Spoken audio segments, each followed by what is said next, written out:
오늘 말씀은 욥기 37장 5절에서부터 7절까지입니다.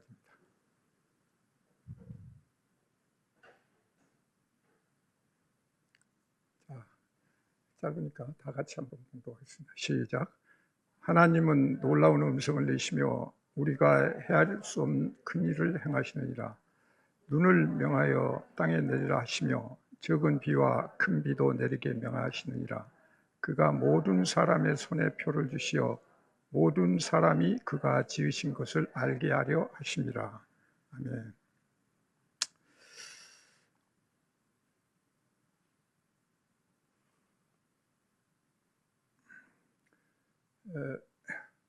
올이 이제 가정의 달이라고 그래서 그때 이제 어린이날, 어버이날, 스승의 날, 뭐 그전에 깜짝 놀랐는데 부부의 날까지 있더라고요. 그래서 모든 게 5월에 집중이 돼 있는데 5월이 참 좋은 계절인데 오늘 주신 말씀을 보면 하나님의 그 놀라운 음성을 내시면서 헤아릴 수 없는 큰 일을 하신다고 그랬거든요.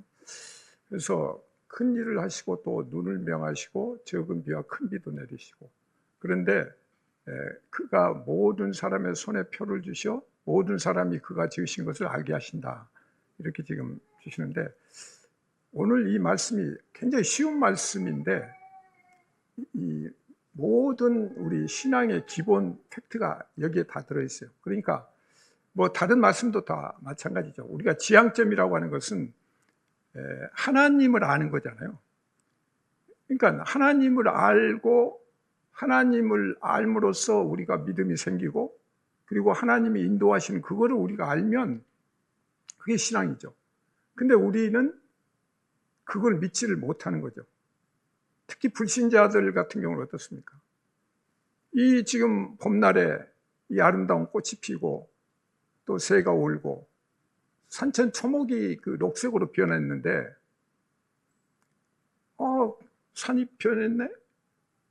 그 겨울에 앙상하던 나무 잎이 다 떨어지고 그랬는데 지금은 새싹이 났네? 이런 정도로 지금 지나가잖아요. 그런데 우리 크리스찬들도 그럴 수가 있는 거죠.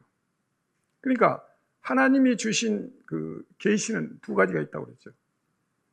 하나는 자연 계시다. 이 자연을 통해서 하나님이 우리에게 주시는 메시지가 있고, 하나는 특별 계시라고 해서 말씀을 통해서 성경을 주신 거다. 그러면 이 자연도 하나님이 말씀으로 창조하신 거잖아요. 그러니까 이 자연 속에도 하나님의 신성이 다 들어있는 거죠. 그러면 그것을 우리가 생각하고 의미를 깨닫고 그러면서 하나님을 알아갈 수 있는 그런 좋은 기회가 되는 건데, 봄날이 왔는데 그냥 날이 따뜻해졌네, 어디 들로 산으로 놀러 갈까, 뭐 이런 정도로 생각한다면 그건 아니에요, 시다죠. 그렇기 때문에 오늘 이 귀한 말씀을 통해서 우리가 5월 달에 좀 더 진리를 깨닫는 그런 시간이 되기를 축원합니다. 자, 보통은 그래서 우리는 성경을 가지고 성경이 설교하게 하라 뭐 이런 얘기를 많이 하는데, 5월 달만큼은 자연스럽게 이 말씀을 선포하게 하라 뭐 이런 식의 제목을 붙여도 될 것 같아요. 그렇다면 이 자연 속에서의 그 하나님의 계시 말씀, 이런 것들을 우리가 같이 깨닫고 나가야 되는데, 지금 자연은 설교 중이죠. 자연은 계속 지금 하나님의 그 사역에 의해서 지금 움직여 가고 있기 때문에 계속 지금 살아있는 거죠. 하나님이 계속 거기에 개입해서 하나님이 지금 역사를 하고 계시는 거죠. 근데 우리는 전혀 거기에 대해서 의식도 안 하고 감각도 없고 그냥 의뢰의 5월이 됐으니까 꽃이 피겠다, 또 조금 있으면 더워지겠다, 태풍 오겠다, 뭐 이런 정도로 사는 거죠. 그러니까 카이로스 시간과 크로노스 시간을 구별을 거의 안 하고 지나가는 거예요. 그래서 우리가 하나님의 그 말씀을, 성경을 열심히 읽고 기도하고 동시에 자연을 통해서 우리가 이제 하나님의 그 뜻을 알아야 되는데, 공통적으로 우리가 느낄 수 있는 것은 아침에도 이렇게 보면은 이제 많은 그 꽃도 피었잖아요. 근데 꽃도 종류가 많은데 그 꽃의 모양이 다 다르잖아요. 색깔도 다르고. 그런데 정말 이게 보면 너무 오묘한 거죠. 근데 새들이 나는데 새들도 참새에서부터 까치도 와서 앉고 뭐 이렇게 하는데 그 새들의 모양이나 노는 것도 다른데 이것들을 그냥 보고 지나가면 안 된다. 거기에는 좀 더 들어가서 생명을 생각을 해야 되죠.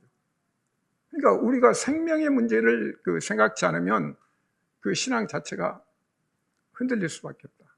그러니까 자연을 보면서 그냥 그렇게 뭐가 있었네 이렇게 지나가면 안 되는 거죠. 얼마 전에 여기 산에를 잠깐 갔는데 물 고인 데가 있죠. 겨울에는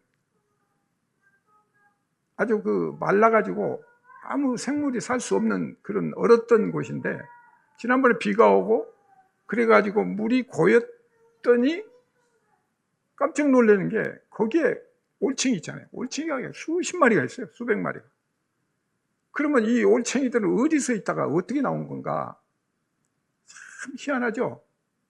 뱀들은 가을 되면 지들이 알아가지고 땅속으로 들어가서 살잖아요. 개구리도 땅속에 들어가서 살고 알아서 그 추운 겨울을 지내고 그리고 다시 봄 되면 딱 알아서 나온단 말이죠.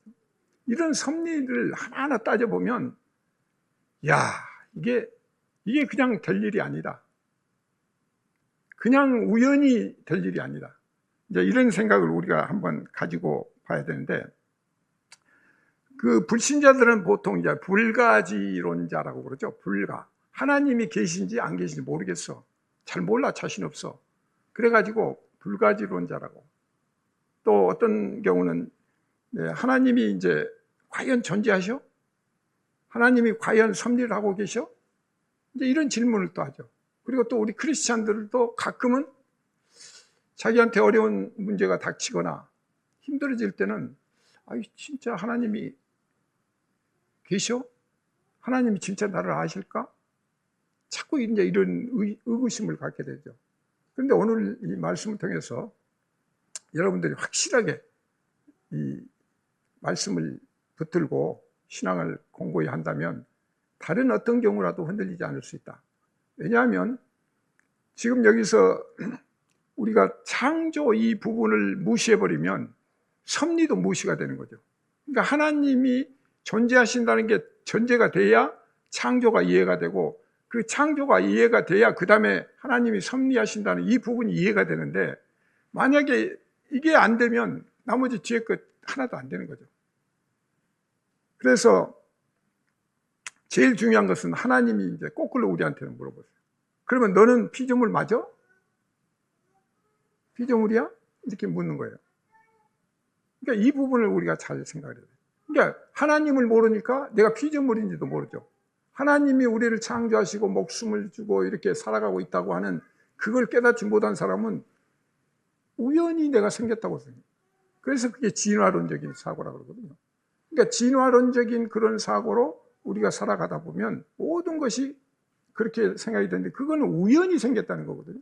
우연히 아베바가 우연히 그렇게 자라서 그 다음에 뭐 원숭이가 됐다 사람이 됐다 막 이런 식으로 이제 진행이 되는데 이런 것들이 이제 처음에 입력이 잘못된 거죠. 학교 다니면서. 그런데 우리가 하나님의 전지전능하신 분, 창조하신 분, 그런데 대개 보면은 100% 우리가 인정을 안 해요. 크리스찬들도. 믿기는 믿는다고 그러는데 나는 100% 하나님이 창조하셨다는 걸 믿어. 100% 나는 하나님께서 섭리한다는 걸 믿어. 이렇게 단정적으로 얘기할 수 있는 그런 믿음이 돼야 되는데 대개는 그렇지 않죠. 왜? 자기 주변에 보면 그렇게 안 돌아가는 것 같기도 하거든요. 하나님이 섭리하신다는데 인간 마음대로 뭔가 되기도 하고 전쟁도 나고 그러니까 그런 식으로 생각한단 말이에요. 그러니까 하나님이 섭리하신다는 것까지를 우리가 하려면 그보다 조금 더 들어가야 되는 거죠. 하나님이 왜 이런 경우가 생기는가? 그렇지 않으면 그게 이제 이해가 안 되는 거죠. 그래서 이제 욥기 같은 경우도 여러분들 읽으시면 그러잖아요. 고통을 그렇게 주시고 그랬는데 왜 멀쩡한 사람 고난을 주셨는가? 그런데 그냥 거기서만 왔다 갔다 고통 문제로만 봐버리면 안 되는 거죠. 야곱이 또 이스라엘이 되고 그 변화되는 그런 경우도 왜 씨름을 하다가 밤에 져주시고 그 다음에 절개 만들고 그렇게 해서 지팡이를 쥐고 평생을 야곱은 지팡이 짚고 살았거든요. 그런데 하나님의 그 인도를 받는다면 야곱도 좀 잘 살아야 되는데 나중에 못 사니까 애굽으로 갔잖아요. 그런 식으로 되니까 이게 우리가 지금 이해를 못하는 거죠. 그래서 이런 부분들을 우리가 잘 한 코드로 끼워서 읽어서 이걸 이제 이해를 해야 되는데, 제일 어떻든 우리 신앙 문제 제일 중요한 것은 하나님이 하나님이시다는 거, 이걸 인정하는 거고, 우리 인간은 인간이다, 이렇게 두 단어를 정의를 해야 돼요. 근데 우리는 내가 인간이라고 생각을 안 해요. 나 사람이야, 말은 그럴지 모르는데 되게 심리적으로 뭐냐면 하나님 같이 되겠다. 선악과 따먹은 그 본성이 그대로 있어요. 그래서 뭐든지 내 중심이고 내가 뭔가를 이루어가겠다는 그런 생각들이 깔려 있거든요. 그러니까 하나님 같이 되겠다는 거죠. 내 마음대로 하겠다는 거죠. 그러니까 하나님 무시하게 되고. 이런 식의 신앙관이나 이런 식의 어떤 세상 세계관을 갖고 있으면 그 사람은 벗어날 수가 없는 거죠. 이게 바뀌어야 되거든요. 전체적으로 바뀌어야 돼요. 그런데 이런 부분이 문제다. 그래서 가장 큰 핵심은 우리가 하나님을 아는 거고, 거기서부터 이제 시작이 되는 거고, 그 다음에 우리는 피조물이다. 인간은 피조물이다. 모든 성경이 거기에요. 특히 로마서 같은데 바울이 구구절절히 써놨잖아요. 근데 결론은 그거거든요. 우리는 피조물이고, 피조물이라는 게 뭐예요? 피조물이니까 내가 할 수 있는 게 아무것도 없다는 거죠. 하나님 앞에 내가 내놓을 게 아무것도 없다는 거예요. 내 구원에 내가 뭘 보탤 수도 없는 거고, 내가 뭐 어떻게 해서 되는 게 하나도 없어요. 왜? 우리 먹는 거 입는 거 모든 게 지금 하나님이 다 준비해 주신 그런 결과잖아요. 그러니까 이런 깊이 있게 깨달을 때 하나님 앞에 더 겸손해지고 더 낮아지고, 그럼으로써 거꾸로 하나님을 더 경배하고 하나님을 찬양하고 예비하고, 거기에서 순수한 이 믿음이 이제 일어나는 거죠. 그래서 이런 부분이 이제 우리가 자기도 모르게 자기 존재, 인간, 피조물, 이걸 생각 안 하고 나는 하나님같이 된 존재, 나는 하나님 같은 내 마음대로 내 주장을 펼 수 있는 자야, 이런 생각을 갖게 되면 이게 이제 계속 빗나간다는 거죠. 그래서 로마서 1장 20절을 한번 보시면 바울은 이렇게, 창세로부터 그의 보이지 아니하는 것들 곧 그의 영원하신 능력과 신성이 그가 만드신 만물에 분명히 보여 알려졌나니 그러므로 그들이 핑계하지 못할지다. 그러니까 영원하신 능력이에요. 그냥 간단한 게 아니라 영원하신 능력과 신성이 모든 만물 속에 들어가 있다는 거죠. 그러니까 우리가 만물을 보면서 영원하신 신성과 능력을 봐야 돼요. 그러니까 곤충 하나도, 요만한 눈사람이만한 그 하나라도 저절로 된 게 없다는 거죠. 하나님이 창조하지 않고는 그게 생명이 있을 수가 없죠. 모든 생명이 저절로 될 수가 없어요. 어떻게 해서 저절로 생명이 됩니까? 아무리 과학적으로 따지고 만들려고 해도 안 되는 거죠. 그러니까 이 부분을 먼저 인정이 되고, 그렇게 했을 때 만물에 들어가 있는 그 신성과 능력을 우리가 주의 깊게 보고 깨닫고 느껴질 때, 그때 자연 계시를 통해서 우리는 믿음을 굉장히 확실하게 가질 수가 있다. 그렇게 되면요, 여러분이 아주 즐거워요. 갈 때마다, 꽃을 볼 때마다 그 새로운 마음이 들거든요. 하나님 이렇게 신비하게, 어떻게 이런 아디마디를 이렇게 만드셨을까? 또 어떻게 해서 이 꽃이 이렇게 가다가 열매 맺었다가 또 나중에 색깔도 변한 것들이 있고, 아주 다양하잖아요. 이런 것들을 우리가 이제 눈여겨볼 수 있는데, 그래서 오늘 하나님의 말씀은 지금도 놀라운 음성을 내시고 계신다는 거죠. 그래서 음성을 내신다고 처음에 얘기했고, 근데 헤아릴 수 없는 이 큰 일을 행하신다고 그랬거든요. 그러니까 우리가 그냥 살아가기는 하는데 사실은 이 말씀이 중요한 거죠. 하나님이 지금 놀라운 음성을 내고 계시고 정말 우리가 헤아릴 수 없는 큰 일을 지금 행하고 계신다. 그러면 나비가 나는 것도 큰일이고 제비가 나는 것도 큰일이고 우리가 숨 쉬는 것도 큰일이고 정말 이 큰 일들이에요. 놀랄 일이죠. 그런데 우리는 의뢰이 당연한 걸로. 그래서 너무 귀한 거를 너무 소홀히 대하는 거죠. 예를 들면 우리가 사실은 공기 없으면 못 살잖아요. 물이 없으면 못 살잖아요. 그런데 물에 대해서, 공기에 대해서 정말 감사합니다, 그걸 느끼고 별로 산 적이 없죠.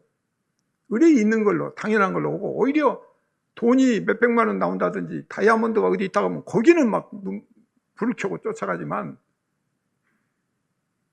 공기에 대해서, 물에 대해서, 예수님에 대해서, 하나님에 대해서 별로 감각이 없죠. 이게 이제 우리의 현재 주소입니다. 그래서 오늘 말씀에 눈을 명하여 땅에 내리라 하시고 적은 비와 큰 비로 내리게 한다. 이거 갖고도 우리는 별로 놀리지 않아요. 눈이 엄청 많이 오면 그때나 많이 왔네, 이 정도지 그 눈의 신비가 우리가 느껴지지 않죠. 근데 오늘 이 지금 앞에 이 말씀을 주신 거는 오늘 본론은 각 사람에게 손에 표를 줬다는 거예요. 모든 사람이 손에 표를 주고 그 표를 통해서 하나님이 지으신 걸 알게 하기 위해서 주셨다고 그랬거든요. 이게 굉장히 중요한 말이고요. 그 넓은 성경 중에서 그 당시에 성경 쓸 때 욥기는 언제죠? 창세기 그때라고 이렇게 얘기가 알려지고 있거든요. 그러니까 아주 오래전 창세기 그 시절에 쓴 거기에 어떻게 이 손에 표를 한다는 걸 어떻게 생각을 해요? 근데 오늘은 이제 우리가 알잖아요. 지문이 있다는 거 알죠. 그런데 이 부분을 강조하시기 위해서 지금 그 앞에 눈을 주고 눈이 내리고 명한다, 비, 작은 비, 큰 비, 이걸 지금 얘기하시는 거거든요. 그러니까 자연 섭리도 하나님이 하시는 건데 그보다 더 놀랄 일은 뭐냐? 너희들 이 손에 표를 준 거, 이거 사람한테 준 거잖아요. 이게 중요하다는 얘기죠. 그래서 이 부분을 우리는 신경을 써야 되는데, 우선 이런 부분들을 알려면 욥기에서 보면, 우선 여러분 전에 또 이렇게 성경을 통해서 보셨겠지만 욥이 정말 이 차원을 달리 왔다 갔다 하잖아요. 욥기가. 자, 욥기 26장 7절에 보면 그는 북쪽을 허공에 펴시며 땅을 아무것도 없는 곳을 매다시며 물을 빽빽한 구름에 싸시나 그 밑에 구름이 찢어지지 아니하니라. 굉장히 이것도 보시면 그냥 넘어갈 수 있는데 북쪽에다가 땅을 달아맸다고 생각하거든요. 땅을 달아맸다는 거예요. 그러면 우리는 지금 지구가 평평하다고 생각하잖아요. 지동설 확정되기 전까지는 뭐예요? 천동설이잖아요. 가만히 있다고 생각하거든. 다 벌판이라고 생각했는데, 그러니까 그게 얼마 전 일이잖아요. 근데 이 성경을 쓸 때 이 넓은 이 땅을 지금 달아맸다고 이걸 얘기를 하는 거죠.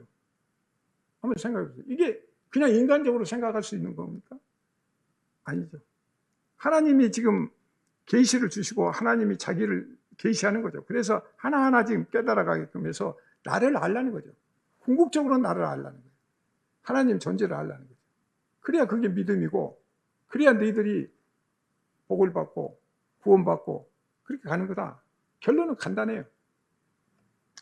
근데 물을 빽빽 구름에 쌓는 거 이런 것도 사실은 그냥 구름이 있다가 하는데, 어떤 때 우리 작년에도 그렇고 비 많이 올 때는 그러잖아요. 구름이 뜨긴 떴는데 그 많은 비가 어떻게 땅에 떨어져요. 막 홍수가 나고 온 땅이 다 물바다가 되는데 그게 어디 하늘에 떠 있다가 나온단 말이에요. 근데 물로 떠 있다가 온 게 아니라 그게 이제 어떻든 하나님의 어떤 섭리에서 구름과 모든 작용에 의해서 떨어지는 건데, 어떻든 그거를 감싸고 있다. 하나님이 감싸고 적절한 때 이렇게 주신다. 이제 이렇게 얘기하는 거죠. 근데 욥기 38장 31절에도 보면 이런 표현이 있어요. 내가 묘성을 메어 묶을 수 있으며 삼성의 띠를 풀 수 있겠느냐? 자, 별들을 지금 묶었다고 생각을 하거든요. 그리고 너는 별자리들을 각각 제때 이끌어낼 수 있느냐? 그러니까 지금 잘 보세요. 그 시기에 이 땅이 하늘에 의뢰 매달려 있다고 보는 거하고 또 많은 별들이 움직인다는 걸 보는 거죠. 우리가 볼 때는 별이 그냥 그 자리에 있는 건데 지금 이제 과학적으로 확인된 건 뭐예요? 지구도 돌고 전체 지금 우주가 돌고 있거든요. 다 움직이고 있어요. 그런데도 부딪히지 않고 지금 이 질서를 유지하면서 가고 있는데 그때 이걸 아는 거죠. 그러면서 이게 지금 너는 다른 별들에게 이끌어서 이렇게 끌고 올 수 있느냐? 이게 하나님이 하신다는 얘기지 않아요? 그래서 이렇게 그 천동설이 대세를 이룬 그 이전 시대에 벌써 여기까지 깨닫고 있다. 이거 보면은 이게 정말 간단한 문제가 아니에요. 아무리 누가 이게 아까 로마서 얘기처럼 핑계치 못할 거예요. 핑계할 수가 없어요. 누가 감히 하나님이 안 계신다, 하나님 섭리가 아니다, 어떻게 핑계할 게 없어요. 그럼 거꾸로 증명해봐라. 증명 못해요. 그래서 어떤 사람은 증명하려다가 거꾸로 하나님을 믿는 사람이 있어요. 지금은 이제 허블 망경이 발명해가지고 그 은하계나 이런 것들이 지금 감싸고 도는데 욥기 37장 12절 13절에서는 또 이렇게 얘기를 합니다. 그는 감싸고 도시며 그들의 할 일을 조종하십니다. 그는 땅과 육지 표면에 있는 모든 자들에게 명령하신대요. 그리고 혹은 징계를 위하여, 혹은 땅을 위하여, 혹은 긍휼을 위하여. 그러니까 징계 문제가 그때도 나오거든요. 그냥 아이고 너희들 잘 살라고 뭐 이렇게 만들어놨어 이런 수준이 아니잖아요. 하나님의 뜻에 의해서 필요에 따른 징계를 할 수 있다는 거죠. 그죠? 때로는 농사 잘 되고 생산할 수 있도록 하기 위해서 비를 내리고 이렇게 해서 땅을 위해서 할 수가 있고, 또 어떤 때는 하나님이 자비, 긍휼을 풀기 위해서 또 그렇게 운영하신다는 거죠. 그러니까 하나님의 주권과 하나님의 자유를 인정해 주는 거죠. 그런데 이것을 우리가 하나님이 이렇게 움직이신다 이런 개념으로 보고, 또 에레미야서도 똑같은 그 비슷한 얘기를 합니다. 31장 35절 보면 그는 해를 낮의 빛으로 주셨고 달과 별들의 밤의 빛으로 이렇게 정하셨다. 달과 해를 지금 얘기를 하는데 바다를 뒤 흔들어서 그 파도를 솔치게 하신다. 이게 바다도 저절로 그냥 이렇게 철썩철썩 한다고 생각하는데 이게 하나님이 움직이시잖아요. 이게 바다가 움직이지 않으면 바다가 썩잖아요. 생물이 살 수가 없어요. 물고기가 살 수가 없어요. 냄새나서 우리가 근처도 못 가죠. 근데 태풍이 불고 이거 흔들어내야 거기서 생명이 싹트고, 어떤 경우는 바다 저 깊은 모든 그 잠수함이나 이런 게 들어가면 깨져버릴 수 있는 거기에도 고기가 살고 있어요. 보통은 압력 때문에 들어가지도 못하는데 거기서 사는 물고기도 있다는 거죠. 그래서 욥기를 보시면 막 그런 표현이 나와요.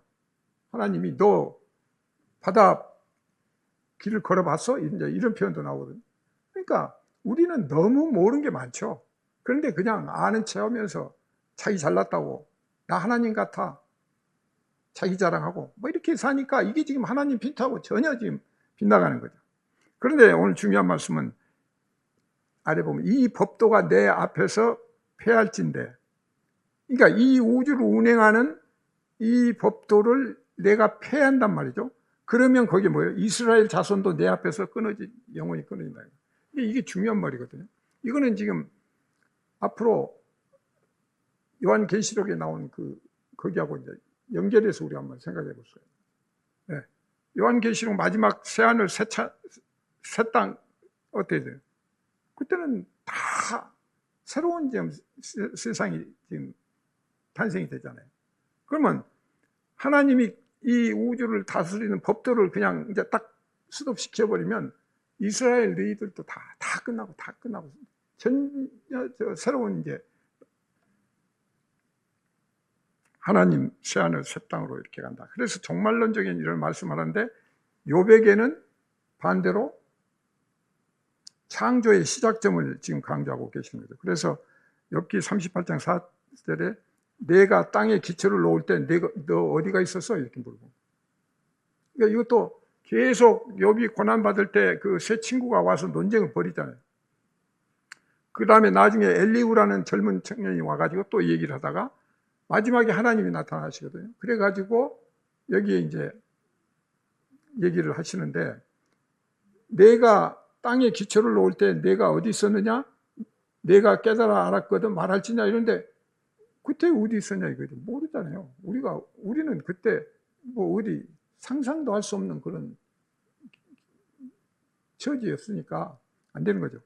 시편 기자도 그래서 나중에지만 땅에 기초를 놓으사 영원히 흔들리지 아니하셨다. 그러니까 하나님이 이 땅에 기초를 놓으시면서 흔들리지 않도록 하셨다는 걸 그 깨달은 거예요. 그러니까 이 시편 기자는 한참 뒤 사람이잖아요. 그러니까 우리도 마찬가지죠. 지금 이제 깨달으면 하나님이 이거 다 창조하시고 이 지구를 이렇게 운행하시고 모든 섭리 가운데 있습니다 하고 고백할 수 있으면 우리가 똑같이 지금 깨닫는 거죠. 그래서 만물을 그 창조하신 그 통치, 그 섭리가 현재 계속 진행 중이다. 그러니까 이 놀라운 일을 현재 진행형으로 우리가 보고 있어야 돼요. 그래서 항상 우리는 거기에 감탄하고 놀라고, 그래서 찬양하고, 감사하고, 기뻐하고, 막 이런 생동감이 이제 일어날 수가 있는 거죠. 그런데 욥은 이 하나님 앞에서 이걸 깨닫고 나니까 할 말이 없어요. 입이 딱 다물어져요. 그래서 여러분은 어떤 생각을 드실지 모르겠는데 40장 2절에서 5절을 보면은 트집 잡는 자가 전능자와 다투겠느냐? 하나님을 타다는 자는 대답할지니라. 욥이 여호와께 대답하여 이르되 보소서 나는 비천하오니. 보소서 나는 비천하오니. 요게 이제 우리가 가져야 될 자세예요. 그러니까 예수님이 십자가 가시면서 그러잖아요. 너희들 자기를 부인하고 너희들 십자가를 지라고 할 때 자기를 부인하고 십자가를 진다는 게 어떤 얘기냐면 그냥 막 가서 십자가 지고 뭐 그냥 십자가 해서 너도 또 나도 나처럼 똑같이 죽어라가 아니다. 깨달으라는 거죠. 너희들을 구원하기 위해서 내가 와갖고 십자가는 내가 지는데 그걸 깨달으라는 거죠. 이게 말씀도 마찬가지예요. 말씀을 주시는 것은 깨달으라고 준 거지 암기하라고 준 게 아니고 그냥 읽고 넘어가라고 주는 게 아니단 말이에요. 깨달아야 돼요.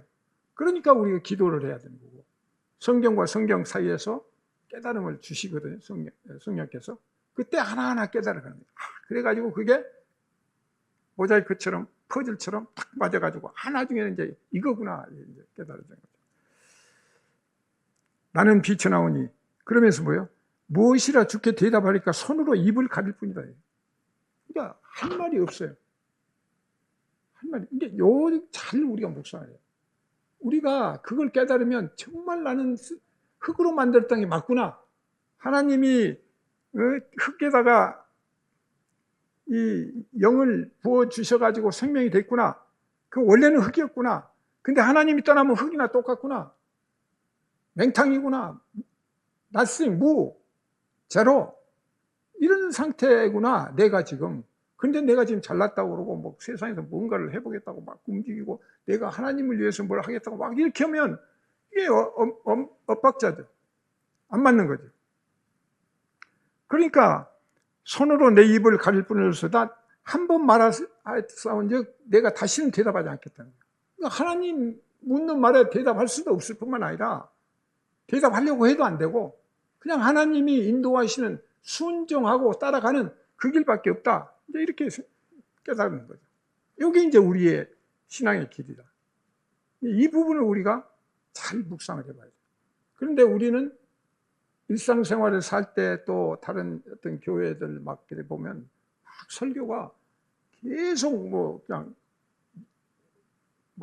기복신앙 막 그래서 잘할 수 있어. 물론 이제 힘들죠. 인생살이가 다 힘들어요. 힘들지 않은 사람이 없거든요. 그리고 이 세상 살아가는 것 자체가 고통이죠. 어떻게 그러니까 선악과 따먹고 하나님이 징벌을 주셨잖아요. 너 힘들어. 땀 흘려야 돼. 그러니까 그게 우리의 그 현 주소거든요. 근데 그걸 그냥 벗어나겠다고 막 내가 힘내서 뭘 하겠다 하고 하면 내 중심이 되고 내 힘으로 뭔가를 하겠다니까 말은 교회 가서 하나님한테 맡깁니다 해놓고 하나도 안 맡기는 거죠.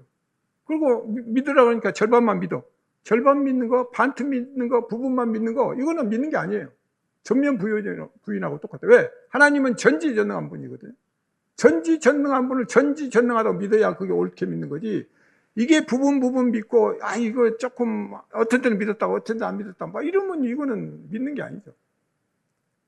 그러니까 이 믿음이라고 하는 것은 확실하게 가야 되는데, 인간인지라 또 안에서 자꾸 딴 생각이 나고, 이게 안 되죠. 그러니까, 그래서 매일매일 기도하고 성경 읽고, 주일날 교회 와서 회개하고 다시 가고, 그럴 수밖에 없어요. 없는데, 그 믿음이라는 게 보이지 않는 어떤 하나님을 믿는 건데, 딱 물리적으로 이렇게 되는 건 아니단 말이에요. 그러나 여러분들이 이런 자연 속에서, 성경 속에서 이런 큰 뜻을 가지고 하나님의 그걸 깨닫게 되면, 그렇구나, 하나님 그런 식이구나, 세상 그렇게 움직이구나, 그걸 알면 이제는 누가 뭐래도 그건, 그러니까 예수님 제자들이 뭐 종말에 뭐 무슨 일이 일어나고 있습니까? 물어보잖아요.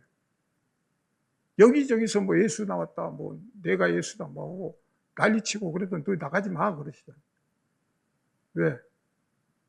하나님은 네 안에 있기 때문에, 우리 안에 계시기 때문에 그 흔들려서 여기저기 보면서 왔다 갔다 하지 말라는 거죠. 중심 잡고 하나님을 믿으라, 안에 찾아오고 계시. 그래서 이 욥기의 이 욥처럼 마지막 그 고난 받고 다 또 나름대로 불평도 하고 내가 무슨 잘못이 있습니까 하는 그런 생각도 있었지만, 또 욥이 그 당한 꼴을 보면 조금 부유했다는 것도 부유한 거지만, 사실 한번 생각해 보세요. 와이프 그냥 가버려지, 뭐 애들 다 가버리지, 재산 다 날라가 버리지, 자기 그냥 몸 죽기 직전까지 가 있지. 이런 고통이라는 게 있을 수가 없죠. 우리 집안 식구 누구 하나만 아프거나 뭐 해도 힘들고 그냥 고통스러운데, 완전히 이거 그냥 싸그리 그냥 바닥까지 갔는데, 이거 어떻게 해석을 해야 돼요? 그러니까 하나님이 지금 이 천상회의를 통해서, 욥을 통해서 이렇게 보여주시고자 하는 것은, 하나님이 이거를 다 섭리해 가신다는 전제가 되어 있는 거죠. 그죠? 그래서 욥기가 써지는 거지, 하나님이 그냥 아무 생각 없이 그냥 그렇게 하는 게 아니란 말이에요. 천상회의 때 사탄이 뭐 얘기하잖아요. 그래, 네 마음대로 한번 돌아봐. 그러나 뻔히 알면서도 그렇게 해주시고, 그래서 인간으로 하여금 정말 이 세상은 삶의 자체가 고난이고 고통이고 힘들 수 있다, 그 전제하고 살아야 돼.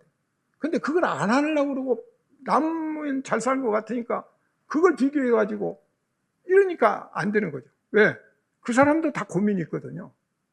절대 이 세상 살아가면서 그렇게, 그러니까 유토피아 찾잖아요. 파라다이스 찾고, 뭐 행사할 때마다 유토피아, 파라다이스 찾거든요. 근데 없어요, 이 지상에. 근데 인간은 그걸 추구하면서 엉뚱한 짓을 하는 거죠. 그래서 오늘 그 욥기 40장 2절 5절 중에서 중요하게 우리가 봐야 되는 것 보면, 하나님이 하신 말씀 뭐예요? 트집 잡는 자라고 해요. 트집 잡는 자. 그 다음에 뭐예요? 하나님을 탓하는 자라고 해요. 이 두 가지 관점을 우리가 잡아요. 하나님한테 불평 불만하고, 하나님 왜 이 모양입니까? 막 이렇게 하나님을 정죄하고 예수님을 정죄하고, 그러면서 왜 이따위로 하냐 하는 식이죠. 트집 잡는 자가 되는 거예요. 불평 불만하고 자기 주장대로 하고, 이게 이제 우리가 갖는, 하나님이 우리 인간을 규정하는, 정의하는 우리의 모습이라는 거죠. 그렇기 때문에 우리는 여기서 말씀을 통해서 하나님의 뜻을 깨닫고 우리가 낮아지는 거죠. 그래서 바울이 괴수 중에 괴수고, 그 다음에 그냥 날마다 죽는다 하면 날마다 깨닫는다는 거예요. 날마다 깨달아갖고 낮아진다는 얘기거든요. 날마다 죽는다, 어떻게 죽는 게 아니라 말씀을 듣고 또 자기가 말씀을 실천에 옮기고 성령께서 인도하는 그걸 보면서 계속 낮아지는 거예요. 나는 정말 아무것도 아니었구나. 나는 그때 내가 율법 좀 지킨다고 그러고 바리새인들의 우두머리로서 막 하고 예수 믿는 사람 때려잡으러 다니고 막 신나서 그렇게 했는데, 이걸 꽝이네. 그게 아니구나. 그래서 바울의 그 변화를 우리가 주의 깊게 한번 봐야 되는 거죠. 그래서 우리가 하나님이 없다고 부인하는 자, 그 다음에 하나님을 무시하는 자, 하나님에게 불평불만하는 자, 하나님을 경홀히 대하는 자, 이런 자들이 트집 잡는 자가 되고 하나님을 탓하는 자가 되고 하나님 말씀을 왜곡하는 자가 된다. 그렇기 때문에 우리는 항상 이런 부분들을 잘 봐야 된다. 물론 하나님 앞에 고백하고 간구해서 우리가 힘이 없으니까 연약하니까 간구는 할 수 있어요. 그러나 불평불만을 해서는 안 되는 거죠. 하나님 이거 좀 나 힘들어요. 그럴 때 사람이 더 하나님 앞에 가까이 가는 거거든요. 더 깨달아지거든요. 나 잘났어. 나 배불러. 나 잘 나가고 있어. 그러면 그게 안 돼요. 왜? 내가 주인이거든. 근데 정말 이거 막다른 골목이네. 정말 나는 해볼 방법이 없는데 하나님 저 좀 살려주세요 하고 이렇게 무릎 꿇고 간구할 때 하나님 그때 충분히 그걸 해결해 주신 거예요. 왜 만물을 창조하신 분이 그거 하나 그거 그냥 훅 불어버려도 해결될 문제죠. 그래서 오늘 말씀 중에 이 자연 계시 안에서 하나님의 존재와 섭리를 자각하고 이것이 이제 1단계 믿음이라면 오늘 지금 주신 말씀이 이제 2단계 믿음이라고 할 수 있는 게 이제 인간도 자신을 보라는 거죠. 그래서 더 놀라운 헤아릴 수 없는 큰일이라고 하는데 더 놀라운 헤아릴 수 없는 큰일이 뭐냐? 결국은 그가 모든 사람을 손에 표를 주시어 모든 사람이 그가 지으신 것을 알게 하려 합니다. 이 손에 표를 주어서 알게 하려는 거예요. 그러니까 앞에 비 내리고 눈 내리고 하는 거는 지금 자연 그 섭리를 들어서 이 말씀을 하시기 위해서 지금 전주곡으로 지금 띄워놓으신 거거든요. 그래서 이 내용을 우리가 잘 보면 여기 지금 보통 사람은 지문이 있다는 것까지는 아는데 이게 굉장히 중요하잖아요. 지금 동사무소 가서 등록해야 주민등록 나오고 공항에 나갈 때 이거 찍어야 문이 열리고 이게 80억 인구가 있거든요 지금. 근데 80억 인구가 이게 다 달라요. 다 달라요. 그러면 이게 그냥 우연인가? 한 어머니 뱃속에서 나온 쌍둥이도 다르거든요. 그러니까 이런 부분이 정말 해결할 수 없는 오묘한 그 하나님의 섭리다. 이제 이걸 우리가 이제 확인할 수가 있고, 그래서 우리가 가끔 이제 하나님에 대한 그 불신이나 의문이 들거나 이럴 때는 정말 자기 손가락을 들여다봐요. 또 자기 몸을 들여다봐. 이 몸이 그냥 예사로운 몸이 아니잖아요. 그러니까 우리가 인구가 80억이라고 그러는데 이 많은 인구, 서울 시내 나가면 그냥 사람들이 이렇게 왔다 갔다 하고 그러는데 하나님이 나 같은 사람 알 수 있을까? 기억하실까? 그렇게 생각할 수가 있죠. 왜? 인간적으로 보니까. 근데 전지전능하다고 생각을 안 하는 거죠. 그러니까 내가 지금 다른 사람 모르고 기껏 내가 몇 사람 아는데 그렇게 오다 가다 해도 내가 아는 사람 하나도 못 만나? 그런데 하나님 어떻게 나를 알아? 내가 힘든 거 어떻게 하나님이 아셔? 고통을 어떻게 아셔? 이렇게 생각하니까 안 되는 거죠. 그래서 이 어려울 때 자기 손바닥을 들여다보고 자기 몸을 다시 한번 생각하면서 자연과 더불어 이렇게 보면 이 손에 표가 있다고 생각하는 사람도 있고 또 아니면 표가 없다고 생각하는 사람도 있고 또 있다고는 아는데 그게 무슨 의미인지도 모르잖아요. 그게 무슨 의미야? 아무 관계없어. 그러고 그냥 지나가는 경우들이 많다는 거죠. 지금 그 손에는 이제 궁상문, 재상문, 뭐 쌍기문, 외상문 해갖고 이렇게 많이 그 분리를 했어요, 과학적으로. 근데 이제 전에도 말씀드렸지만 이 경찰에서 사건 사고 나면 뭐예요? 포리스 라인 치잖아요. 그래가지고 가서 딱 하는 게 그거예요. 지문 찾는 거예요. 사람이 거기 있었으면 반드시 그 지문이 있거든요. 지문하고 그 다음에 머리카락 떨어지거든요. 아무리 자기 잘해도 머리카락 하나씩 떨어져요. 그럼 그거 집어다가 딱 국가수에 가서 분석하면 그 사람이 누구 거랑 다 나와요. 그래서 범인 그냥 잡는 거예요. 요즘에 가끔 보시면 막 10몇 년 전에 일어났던 거, 그 당시에는 이걸 분석을 못 했는데 지금에서 또 해가지고 그 범인 잡아내고 그러잖아요. 근데 하나님 앞에서는 요만큼도 숨길 수가 없죠. 숨길 수가 없어요. 우리는 다 벌거벗은 존재. 그렇기 때문에 이 질문을 통해서 우리가 다시 한번 자신을 돌아보고 또 이 지문뿐만이 아니라 홍채도 있다고 그랬죠. 눈에 이 빛도 다 다르다는 거예요. 80억인 거 다 달라요. 그 지금도 병원 같은 데 가면 이렇게 앞에 가서 딱 쓰면 이게 등록이 되거든요. 그리고 내가 다른 거 가지고 갈 필요 없어요. 딱 가서 쓰면 내가 환자 나다 이게 해서 처리가 돼요. 무섭잖아요. 옛날에는 영화에서 미국 CIA 들어갈 때 눈만 딱 마주치면 문이 쫙 열리고 뭐 이런 식으로 되는데 지금 이제 그게 일상화돼요. 그 다음에 DNA, 머리카락. 그래서 이런 것들이 굉장히 중요한데 DNA 같은 경우도 정말 여러분 다 뭐 기초 상식으로는 다 아실 텐데 DNA에 대해서 좀 더 연구하고 한번 보시면 정말 이건 인간 이 안에 한 2mm 정도 된 여기에 그 세포 안에 핵인데 그 안에서 그 DNA가 있어가지고요 60억인가 뭐 된대요. 근데 그게 일렬 그 조금도 변함없이 이렇게 형성이 돼 있다고.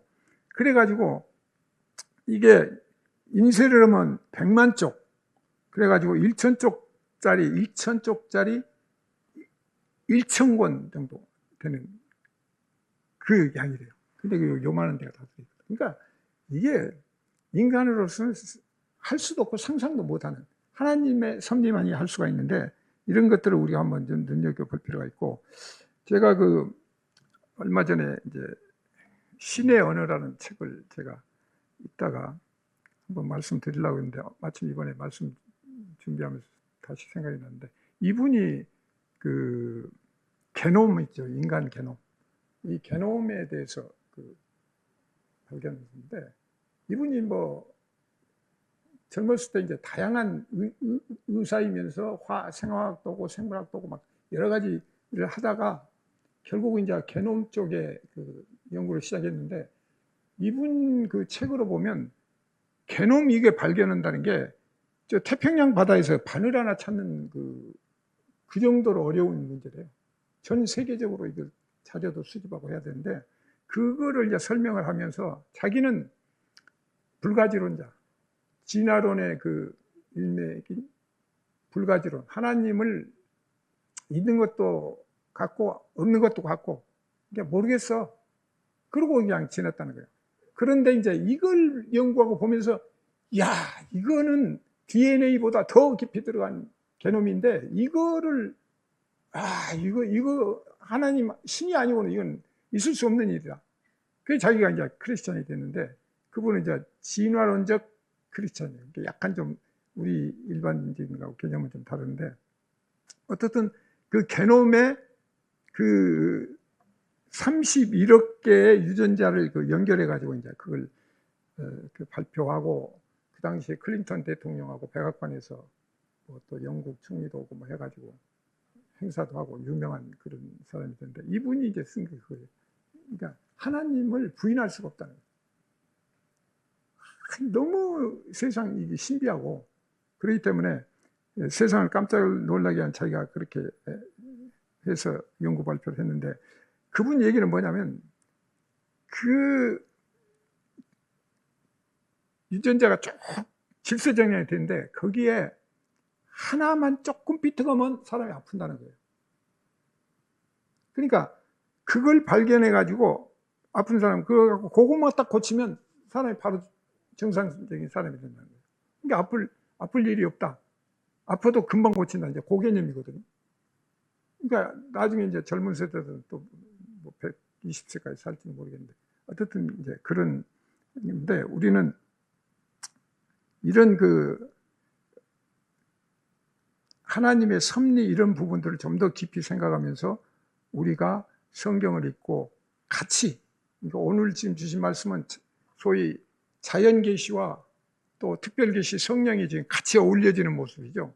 자연계시 속에서 하나님 말씀이 지금 얘기가 되는 거고, 또 그 말씀 속에서 우리가 자연을 통해서 또 알 수 있는, 이게 지금 혼합된 그런 말씀이거든요. 그래서 굉장히 의미가 있는데, 어쨌든 하나님의 창조 아니고는 도저히 설명할 수 없는 이런 부분들, 그리고 특별히 이분이 믿게 된 또 하나의 동기는, 사람들이 악한 사람이든 나쁜 사람이든 어떤 사람이든 다 보면 그 자기가 분명히 잘못했는데 그 잘못을 지적하면 야 그런 거 필요 없어가 아니라고 그걸 인정을 하더라는 거예요. 그러니까 전부 도덕적인 관념이 있더라는 거예요. 그러니까 지식층이나 농민이나 뭐 아프리카 어떤 사람이나 보면 기본적으로 기본 도덕률이 있더라는 거예요. 누가 정해주지도 않았는데 아 이건 나쁜 짓이야, 이건 하면 안 돼. 나쁜 짓 하면서도 이거 누가 지적하면 또 그 부분을 인정을 하고 그러면서 도덕적인 뭐가 개념들이 있더라는 거예요. 야 이게 그냥 되는 거냐. 하나님이 뭔가 이 양심이라는 이 바탕에 뭔가를 심어놨기 때문에 그게 가능한 거지 절대 그냥 될 일이 아니다. 그게 이제 또 하나는 그런 자각인식과 옳고 그름의 자각인식 그리고 언어가 막 발전이 되고 언어도 새들이나 이런 것들은 단순하잖아요. 그냥 거기서 왔다 갔다 자기들끼리나 알고 그러는데 우리 인간은 계속 언어가 발전해요. 계속 지금 새로운 언어가 나오고 막 창조적으로 이렇게 하니까 그러니까 말씀이 자꾸 이제 흐려질 수가 있어요. 구약에서 내려오던 말씀이 자꾸 또 세상적으로 바뀌다 보면 이게 이제 뭔 뜻이야 하고 자꾸 이제 왜곡되는 경우가 우려가 되는 거죠. 그런데 어떻든 인간이 언어가 발전이 되고 자아인식을 하더라는 거예요. 자아인식을 하고 거기다가 미래에 대한 상상을 하더라는 거예요. 누구를 봐도. 그러니까 이거 공통적으로 이게 돼가는 것은 하나님의 섭리하고는 아니다. 있을 수가 없다. 그래서 이제 확실한 크리스찬이 됐다고 이제 고백을 하고 있는데 어쨌든 우리가 이 몸 전체적인 것을 통해서 우리가 봐야 되는데 어쨌든 저 심장은 하루에 10만 번 펌프지 이런데 자동 펌프 10만 번. 이게 계속 펌프가 이게 우리가 태어나면서 자동으로 되잖아요. 그래갖고 계속 펌프질해서 이 피를 돌리잖아요.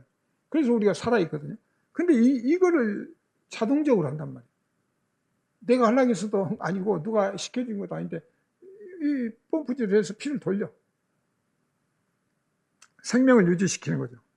폐는 생명의 배달부라고 해갖고 혈액, 산소 공급을 해서 에너지를 공급하고 신경은 또 얼마나 이게 민첩해갖고 이게 조금만 닫아도 또 뭐 눈에 뭐가 들어와 눈이 깜빡해갖고 이게 닫혀진단 말이에요. 이런 거, 코, 뭐 모든 부분들이 신비하게 이를 데가 없다는 거죠. 그래서 이런 걸 통해서 우리가 우리 신체적인 구조를 통해서 하나님의 섭리와 이런 것들을 깨닫게 되면 우리는 더 이상 하나님을 부인할 수 없는 그런 상황이 될 수 있다. 그래서 예레미야서 12장 23절에 보면 구수인이 그 피부를 표범이 그 반점을 변할 수 있느냐 이렇게 얘기해요. 구수인이 피부를 어떻게 할 수가 없다는 거죠. 그래서 결론적으로 이제 하나님은 오늘 이 말씀을 통해서 끝에 뭐예요? 그 모든 사람의 손에 표를 주셨는데 그걸 그 창조하신 분을 알리겠다는 뜻 아니에요. 그러니까 하여튼 창조하신 이후부터 계속 하나님은 자기를 알리는 거예요. 무한의 하나님이, 영원한 하나님이 이 유한한 인간 육체에 대해서 내가 너를 만들었어, 내가 너를 인도할 거야, 너는 나를 믿어야 영원히 오래 살 수 있어. 계속 지금 나를 알리는 거예요, 하나님. 그런데 못 알아봐. 그래서 단계 악급을 해도 못 알아봐. 왜? 보이지 않는 분이고 금방 또 돌아서면 우선 내 먹을 것 안전 이거 따지다 보니까 안 되잖아요. 그래서 오늘 또 이 말씀이 너는 내가 창조한 것이다. 그러므로 너는 내 것이야. 여기까지 나옵니다. 너는 내 것이야. 그러니 너는 나를 알고 나는 너를 다 알고 있으니까 너 자신 좀 알아. 그래요. 나는 너 다 알고 있어. 만들었으니까. 네 속까지 다 알고 있어. 근데 넌 나 모르잖아. 너 나 좀 알아. 나 좀 알아봐봐. 너 자신도 알아. 이 두 가지 메시지거든. 하나님을 알라, 너 자신을 알라. 하나님을 안다는 건 하나님이 창조하셨다는 거 아는 거고. 그래서 이제 이 개념을 정리를 하면서 욥기 41장 11절에 보면 누가 먼저 내게 주고 나로 하여금 갚게 하겠느냐. 온 천하에 있는 것이 다 내 것이다. 다 내 것이다. 그러니까 다 내 것이라는 개념은 물리적으로 물건 소유하듯이 소유하는 개념도 있지만 모든 것을 통치하고 섭리하신다는 그 뜻이 거기에 들어있거든요. 그런데 거기에 하나님이 내 것이니까, 내 소유니까, 여러분 한 사람 한 사람의 그 고통과 힘든 그 삶, 그것도 내 것이잖아요. 그래서 하나님이 고난을 나하고 함께 하신다는 게 여기서 성립이 되는 거죠. 왜? 너 내 것이야. 그럼 내 것인데 내 것이 지금 아프고 고통스럽고 힘든데 그럼 모른다? 느끼시는 거죠. 내 것이기 때문에 아는 거죠. 그래서 이 부분을 우리가 같이 엮어서 보면 우리가 좀 더 깊이 들어갈 수가 있다. 그런데 특별히 이사야서 43장 1절에 보면 야곱아 너를 창조하신 여호와께서 지금 말씀하시는데 이스라엘아 너를 지으신 이가 말씀하시니라 그러면서 너는 두려워하지 말라 내가 너를 구속했다는 거예요. 너를 구속했어. 그 다음에 너를 지명했어. 그래서 너는 내 것이야. 그러니까 이걸 지금 구체적으로 또 얘기하시거든요. 못 믿으니까 넌 내 것이야. 넌 지명했어. 내가 너를 구원했어. 이게 다 얘기를 하시잖아요. 그러니까 이걸 믿어야 되는데 이걸 또 긴가민가하고 나중에 가서 또 아닐 거야. 나는 아닐 거야. 80억이나 되는데 어떻게 하셔? 그러니까 전지전능을 못 믿는 거죠. 근데 아까 뭐예요? 이 지문이 80억이 다 다르다 했잖아요. 다 다르게 만들었다는 얘기는 하나님이 다 개개별로 알고 있다는 얘기죠. 그래서 에레미야서 31장 20절을 보면 에브라임은 나의 사랑하는 아들 기뻐하는 자식이 아니냐 내가 그를 책망하여 말할 때마다 깊이 생각하노라 그러므로 그를 위하여 내 창자가 들끓으니 내가 반드시 그를 불쌍히 여기리라 여호와의 말씀입니다. 그러니까 그 아픔 고통 이걸 다 느끼시면서 지금 그냥 뚝딱해서 안 하게 해주면 좋겠죠. 근데 그게 아니라는 거예요. 이 세상 살아가는 데는 그런 과정을 통해서 하나님을 더 알게 되고 더 깊이 깨달아가면서 하나님의 것으로, 그러니까 하나님 것은 그렇게 가는 거예요. 만약에 하나님 것이 아니면 그냥 지 마음대로 살면 되고 그냥 거기서 어떻게 잠시 피해 보려고도 할 수 있고 그러죠. 근데 이게 하나님 것이니까 하나님이 네 아픔도 내 안에 있다. 네 고통도 내 안에 있다. 네 소망도 내 안에 있다. 이게 답이 되죠. 근데 그를 위하여 내 창자가 들끓는데요. 엄청난 표현이죠. 그래서 우리가 하나님을 다시 한번 생각하는데 호세아서 11장 8절에 보면 에브라임이여 내가 어찌 너를 놓겠느냐 이스라엘이여 내가 어찌 너를 버리겠느냐 내가 어찌 너를 아드마같이 놓겠느냐 어찌 너를 수보임같이 두겠느냐 내 마음이 내 속에서 돌이키어 나의 긍휼이 온전히 불붙듯 하더라. 나의 긍휼이 불붙듯 하대요. 근데 여기서 보면 아드마와 수보임 있잖아요. 아드마 수보임이 소돔과 고모라를 얘기하는 거예요. 그러니까 소돔과 고모라 그냥 유황불로 다 태워서 멸절시켜버리는 그 소돔과 고모라 정도가 되는데 너희들이 그런데도 불구하고 하나님은 참고 기다리시고 끝까지 너희들을 긍휼한 그 마음으로 불붙듯이 지켜보고 있다. 돌아오기를 바라고 있다. 그 말씀을 하시는 겁니다. 그러니까 우리가 여기서 하나님의 사랑과 은혜를 그냥 외면할 수가 없죠. 마음속 깊이 그것도 느껴져야 되죠. 왜? 하나님 것이면 하나님의 그 사랑과 은혜가 느껴져야 되잖아요. 그런데 모르겠어. 하나님이 나를 사랑하신지 계신지 안 계신지도 모르겠고 이렇게 가버리면 아니다. 그러니까 당면한 내 앞에 있는 고통 그것만 포커스를 맞춰가지고 거기다 대고 하나님 계시냐 안 계시냐 그러고 하나님한테 불평불만하고 그러면 이거는 욥기에서 얘기한 거하고 똑같죠. 아니다. 그래서 우리는 그러나 그럼에도 불구하고 이런 상황에서 하나님이 긍휼을 베푸시고 구원하시겠다고 하는 이 말씀을 철딱같이 믿고 그리고 이제 우리가 신앙생활을 한다. 그래서 오늘 그 설교 제목이 하나님의 나라고 했거든요. 그러니까 여러분들이 생각할 때 하나님의 나? 잘 어색하죠? 굉장히 어색하죠. 왜? 그러니까 여기서도 잘 생각해요. 우리는 나의 하나님 찬양하고 나의 하나님 했죠. 그러니까 거꾸로 하니까 어때요? 하나님의 나 하니까 뭔가 이상하고 아닌 것 같아요. 근데 우리가 그만큼 신앙생활이 잘못 가고 있어요. 하나님을 내 소유로 보는 거죠. 나의 하나님 갖고, 나를 와서 도와주세요. 나를 모세요. 갖고, 마치 하나님을 내 소유인 것처럼 자꾸 그렇게 생각 안 한다 해도 말 중에서, 대화 중에서 뭐 해서 자꾸 그렇게 입력이 돼. 그래가지고, 나의 하나님. 그러니까 하나님 왜 나를 안 해주세요? 불평불만하고. 그렇게 돼가는 거죠. 근데 거꾸로, 하나님의 나, 하나님의 소속된 나, 하나님이 불러주시고, 구원해 주시고, 나를 이끌어 주시는 그 하나님의 나는 나. 그러면 나는 흙이야, 원래.